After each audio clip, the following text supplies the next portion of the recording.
बिस्मिल्लाहिर्रहमानिर्रहीम। 15 अगस्त की तारीख़ हिंदुस्तान की एक यादगार और अहम तरीन तारीख़ है।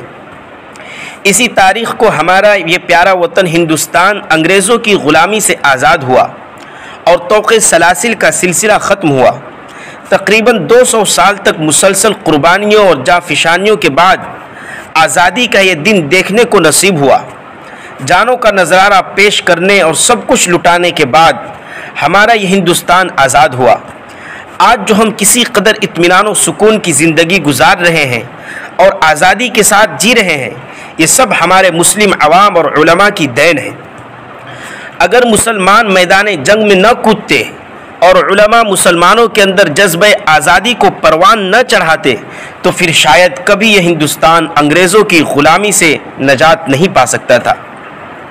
ये एक तारीख़ी हकीकत और नाकाबिले फरामोश सच्चाई है कि मुसलमानों ने ही सबसे पहले और सबसे ज़्यादा इस मुल्क को आज़ाद कराने की कोशिश की और अपनी आँखों में अपने प्यारे वतन की आज़ादी के ख्वाब लिए जानो तन निछावर किया, सख्त तरीन अज़ियतों को झेला, ख़तरनाक सज़ाओं को बर्दाश्त किया, तरह तरह की मुसीबतों से दोचार हुए, हालात व आजमाइशों में गिरफ़्तार हुए, लेकिन हमेशा आज़ादी का नारा लगाते रहे।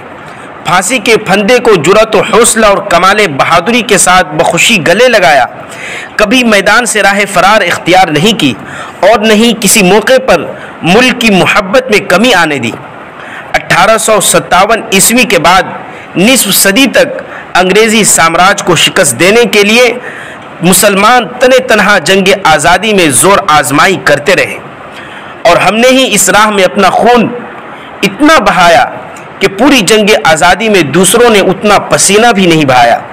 गरज ये कि मुसलमानों ने आज़ादी की जंग में नाकाबिले फरामोश किरदार अदा किया और जान हथेलियों पर रखकर अंग्रेज़ों का मुकाबला किया और सिर्फ मुसलमानों के लिए नहीं बल्कि तमाम बिरादरान वतन की आज़ादी, उनके तहफ़्फ़ुज़, मुल्क की सलामती, तहज़ीब व तमद्दुन की हिफाजत और इंसानी हुकूक की बहाली के लिए जंग आज़ादी में बेमिसाल कारनामा अंजाम दिया।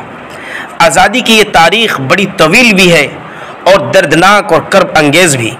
खाक व खून में तड़पती लाशों के नज़ारे भी और उलुल अज़्म मुजाहिदों और जाबाज़ों के वलवले भी। वतन से बेलौस मोहब्बत और उल्फत के नुक़ूश भी हैं और प्यारे वतन के लिए क़ुरबानियों का तवील सिलसिला भी। अगली वीडियो में इंशाअल्लाह अंग्रेज़ों की मुल्क हिंदुस्तान में आमद से लेकर आज़ादी तक की पूरी तारीख़ को इख्तिसार के साथ बयान किया जाएगा कि कब अंग्रेज़ हमारे मुल्क हिंदुस्तान में आए और किस तरह धीरे धीरे पूरे मुल्क पर अपना कब्ज़ा जमाया, फिर कैसे हमें उनसे आज़ादी मिली। इंशाअल्लाह इसको क़िस्ते सानी पार्ट 2 में बयान किया जाएगा।